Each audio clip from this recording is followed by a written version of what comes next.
This could be the last Lotus knife video ever. Oh my gosh, it looks even better than the last one.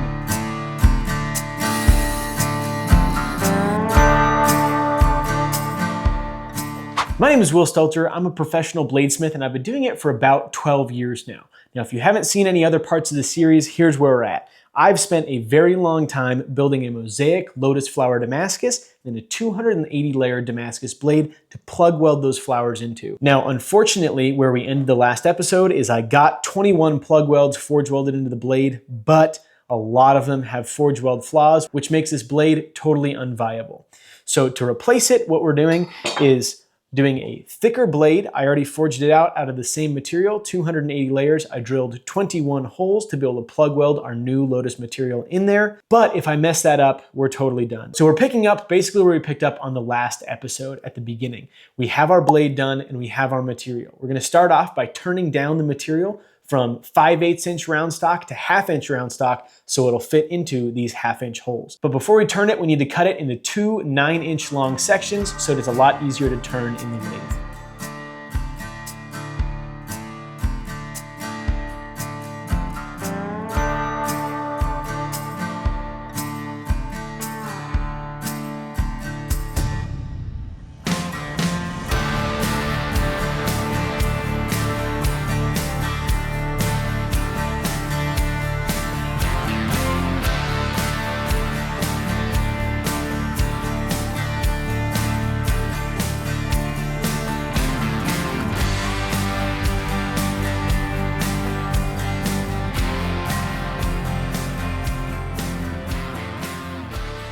We got both 9-inch bars turned down to 1/2 inch. Always super satisfying to watch that happen. Now we're gonna cut this into the length of our plugs.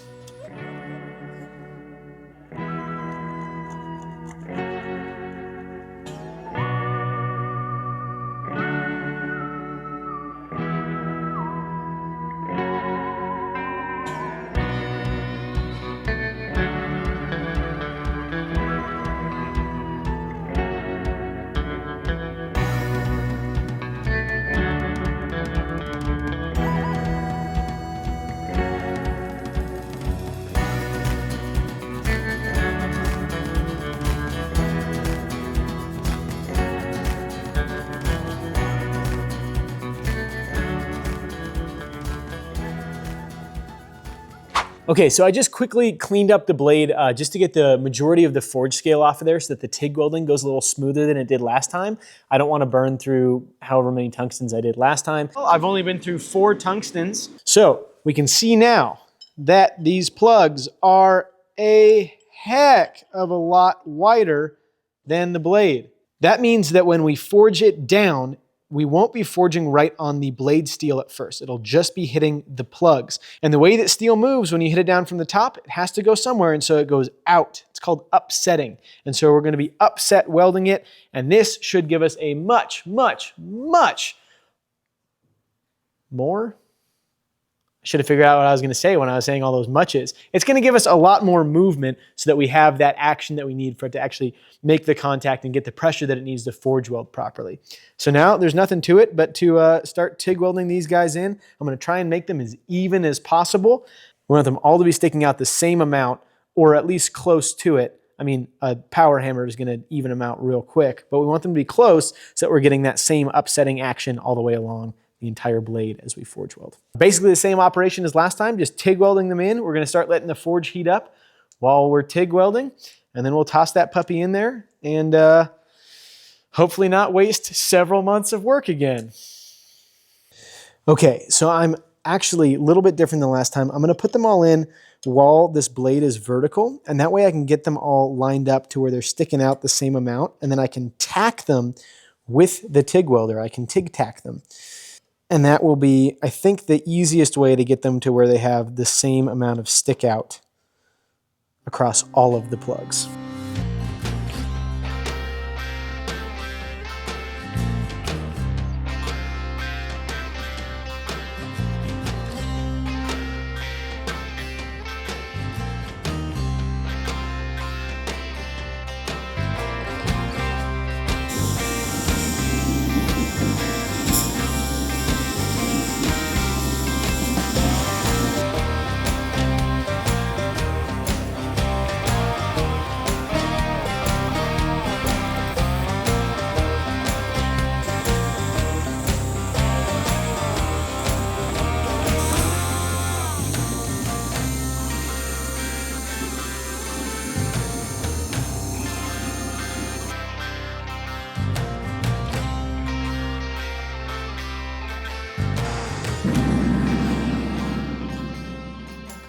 I got a fever, and the only cure is more plug welds.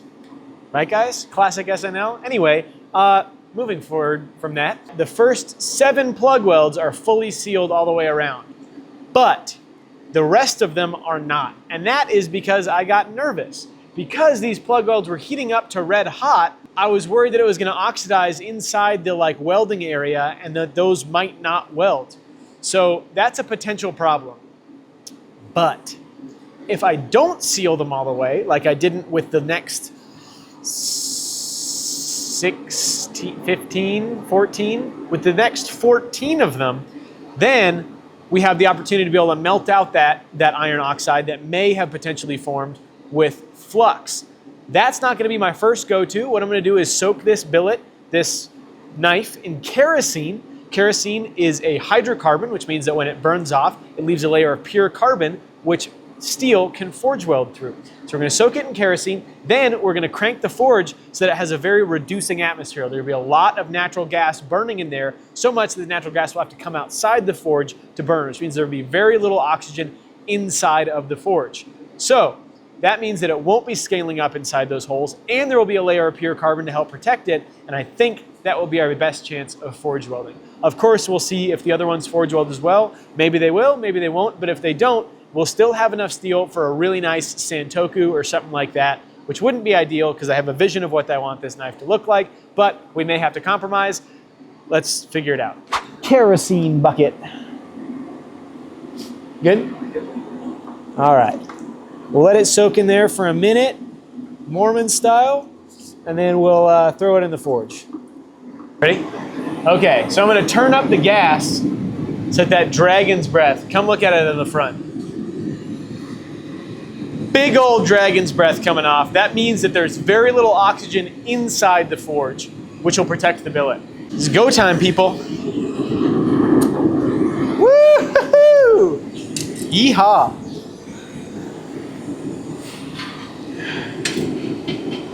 Now, I did have a surprising amount of comments on the last video where I wrecked everything about wondering if I could do a cryogenic interference fit where I drill the hole smaller and then heat up the blade and freeze the plug welds and drop them in. And that would give a really tight fit inside. The answer is no, because what happens is then you heat it up and everything expands and the plug welds would fall out. So it doesn't really matter. Doing it this way with a very close fit should be plenty fine. But I said that last time and I wrecked everything. So we'll see. Maybe I was wrong. All right, we're at heat.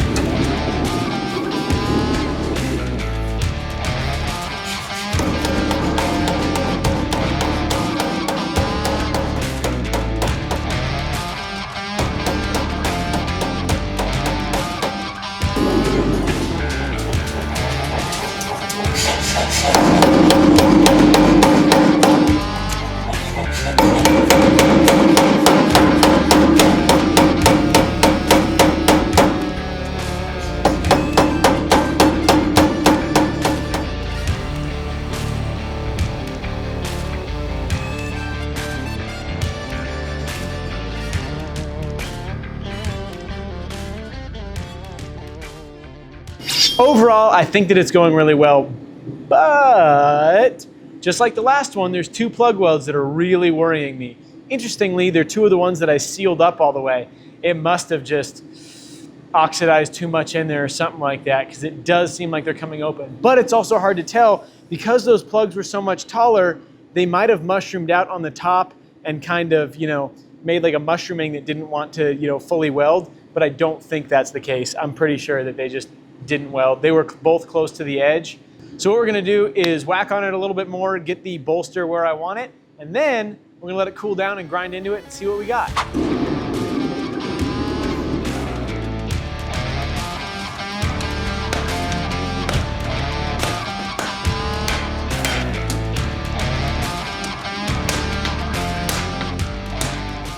All right, y'all, time to find out if I wasted several months of my life or not.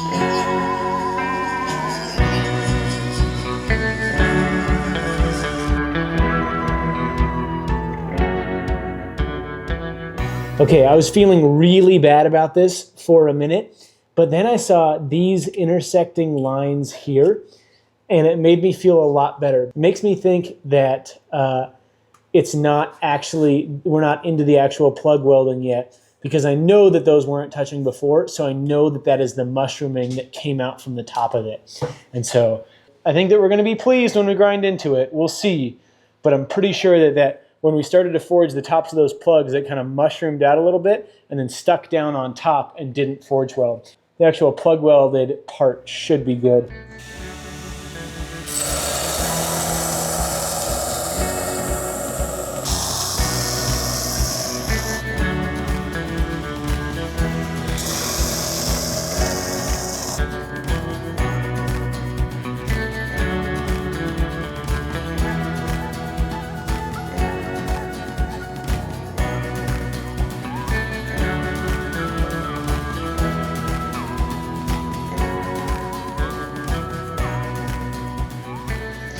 Okay, this is very, very promising. So there is one spot that a weld has a problem on both sides, but it's right back up here. So I might be able to kind of sneak around it somehow, but I want to have a test etch first. There are a couple other little areas, but nothing that goes all the way through, which tells me that it's probably just on one side.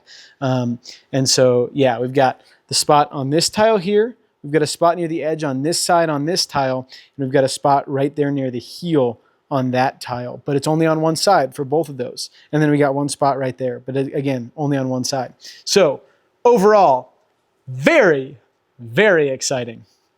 Let's go ahead and have a test etch and see how it looks with this slightly different Damascus pattern. It looks like the Lotuses are a lot bigger than they were last time, which is, you know, hopefully cool. I spent a lot of time on the steel, being able to see them better. That's a good thing.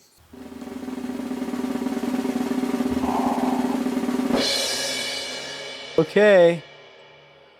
Oh my gosh, it looks even better than the last one. This is crazy. I don't know if you noticed, but this part right here is crazy. That looks so good. And it's gonna look even better when we grind into it farther and we get a little bit more of the topography and the layers. But, one of the things that I did when I did my billet was I added these big, bold 1080 layers, and you couldn't really see them last time, but this flows in a lot better with that. See, this is the effect that I wanted the first time when I drifted open the holes. I wanted the pattern to flow around it, but it turns out making the plug welds giant and then just smashing the bejesus out of it worked way better. It manipulated the pattern around it way better. Oh, that looks so good. I'm a very, very happy bladesmith right now. I'll let that etch a little bit more. Nice. We're going to move forward.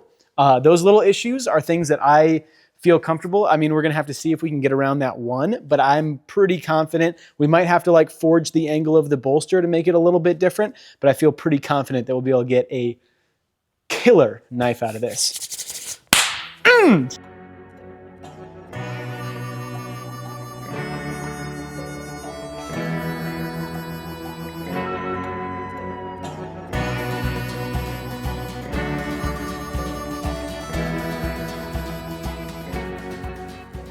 Okay, so I'm going to sketch on here with a pencil and see if I can get a shape that I like while scooching by that problem tile right there. I think we'll be able to, but we're going to have to forge on the bolster a little bit to kick it up more so that it's at the right angle. I think, unless we might have enough bolster room. We can maybe just widen it out, and that would do the trick as well. Okay, I'm going to try it with a Sharpie now.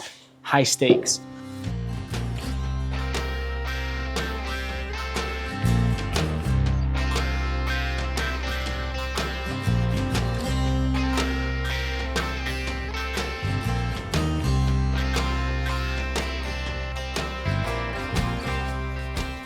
So we're gonna restart the forge so we can get that heel pulled back, the bolster bent. Then after we're done with that forging, we'll do some normalizing cycles. Part of the reason that we wanna do that now is because, well, for one thing, we need to before we heat treat, because this thing has a massive grain structure currently, and that's bad for a knife.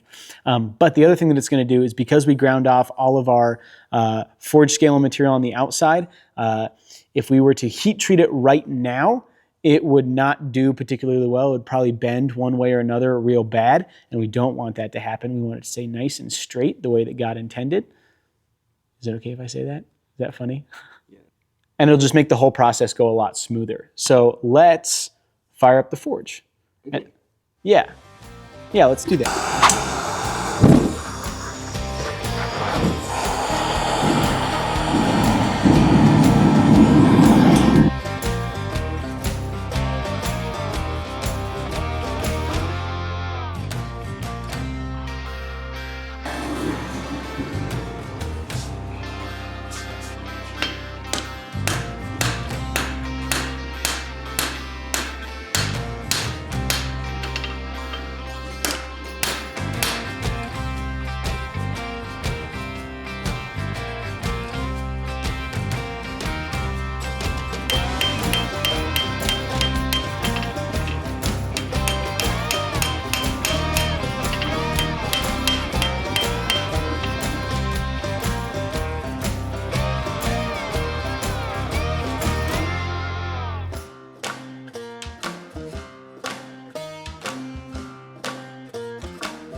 All right, I'm trying to get this tang lined up with the blade and the bolster, and I've just been hitting it too hard and squishing it back and forth.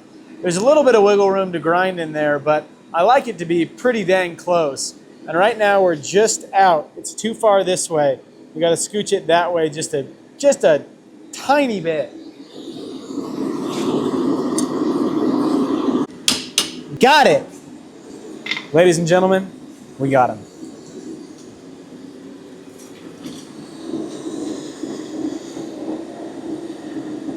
Ooh, it is in line.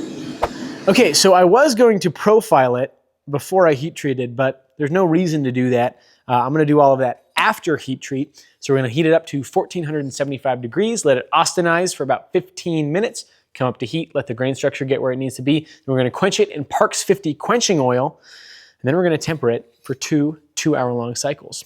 Let's toss it in the oven.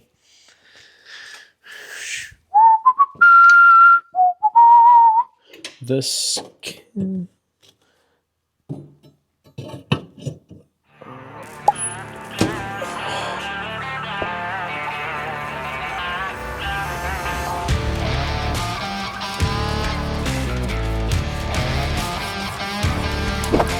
right, we're gonna throw it in this handy dandy little tempering oven from Even Heat.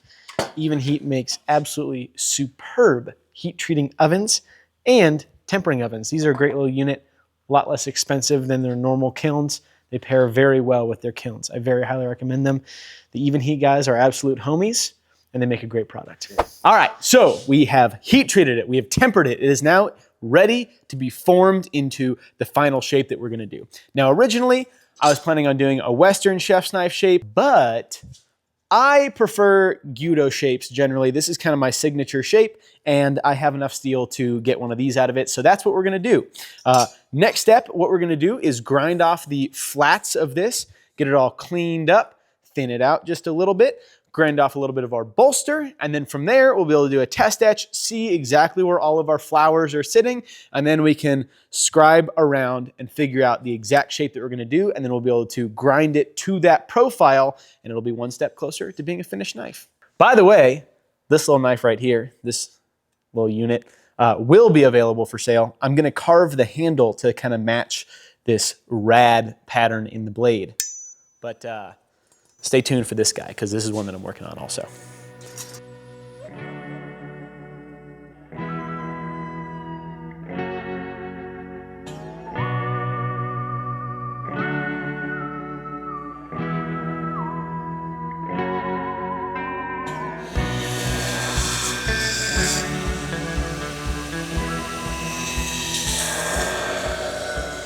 All right, so we got it cleaned off and we revealed a big issue. It looks like this tile opened up during the forging process. It does go all the way through.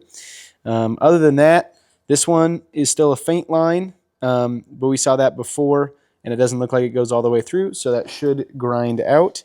Yeah, let's give it a little test etch and then we'll start drawing and see what we can get out of it. We're doing a quick test etch in some Baker Forging Tool gator piss. Don't worry, guys. It's not made out of real gator piss. It's acid. All right. We'll get it neutralized, then we can start with our arts and crafts project of drawing on it.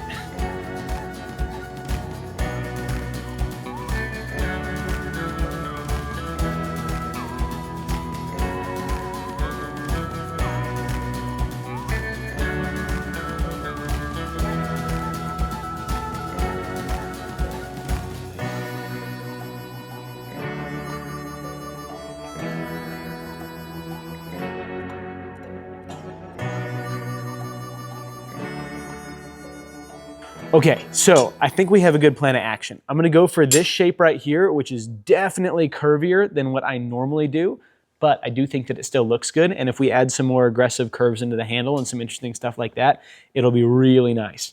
And if this goes poorly, and I really don't like how that curve looks, I can always trim it into just a normal Western chef and avoid all of the junk that we're trying to avoid. So, yeah, basically, I'm gonna leave this as thick up here as I can. As I grind into the spine, I'll be able to tell if that really does go all the way through. It really looks like it does, but we'll be able to have a good gauge of what exactly is going on the inside there. And then if we need to, we can make a Western chef, and if not, we'll get this curvy gyudo out of it.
All right, I'm really not feeling this funky, super curved gyudo shape. It just looks too anemic at the front end to me. So we're gonna do a nice Western profile, which was the original plan anyway. So I'm pretty all right with it.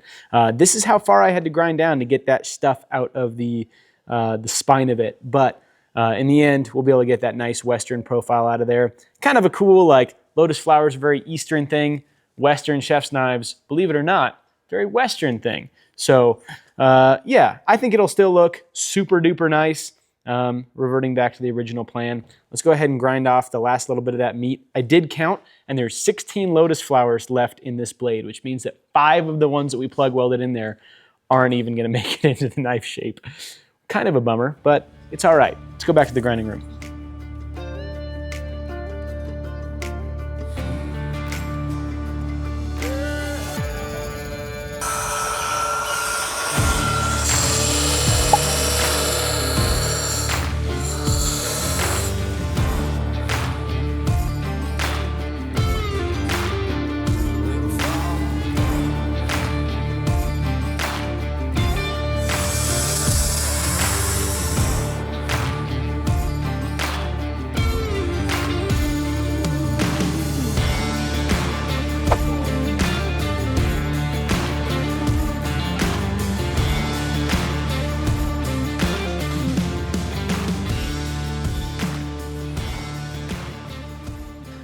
All right, guys, I gotta say, I'm very excited right now. I've been dreaming about making this knife for years, and so to finally have something in my hands that is knife shaped with the steel that I want feels incredible. Now this thing is about 8.5 inches long, it's a little over, and 2.5 inches tall at the heel. I do think that I'm gonna redesign the way that I'm gonna do the handle. I'm not exactly sure what that's gonna look like yet, but now that I have my blade shape, I can trace it out and spend some time with a pencil and paper and figure out exactly what I want to do. So this is where we're gonna call it on progress for today's episode, but we do have a couple other things. Number one, we're gonna have stainless tenderfoots coming to the site, I think next week. If you sign up for the email list or if you're a member on the site, you'll get notified. These guys are super sick and they're allowing us to come in at a much lower price point than the initial hand ground Cerakoted options. We're gonna do a bunch of different colorways with the handles. They're coming with these slick, slim Kydex sheaths with a little discreet Carry Concepts clip. They are wicked handy. I've been carrying this one in the Kydex sheath for a couple weeks now and I really enjoy it. It is very easy to carry and very handy. I haven't found anything so far in my day-to-day use where I'm like, man, I wish I had a full-size knife for this. These guys are wicked cool. Now, we also have arrow hunters and rendezvous up on the website right now as well, and hats and shirts. And those are all fantastic ways to support the channel and to support the business as we're trying to grow it, figure out what direction exactly we want to move. We're also making a couple changes. We did a couple videos recently that were kind of shorter. I didn't enjoy making them as much. Lathan didn't enjoy it because I wasn't enjoying it. And I just really want to focus on these like longer, more intricate, complicated builds. And if that's what you guys want to see, please drop a comment down below so that we know.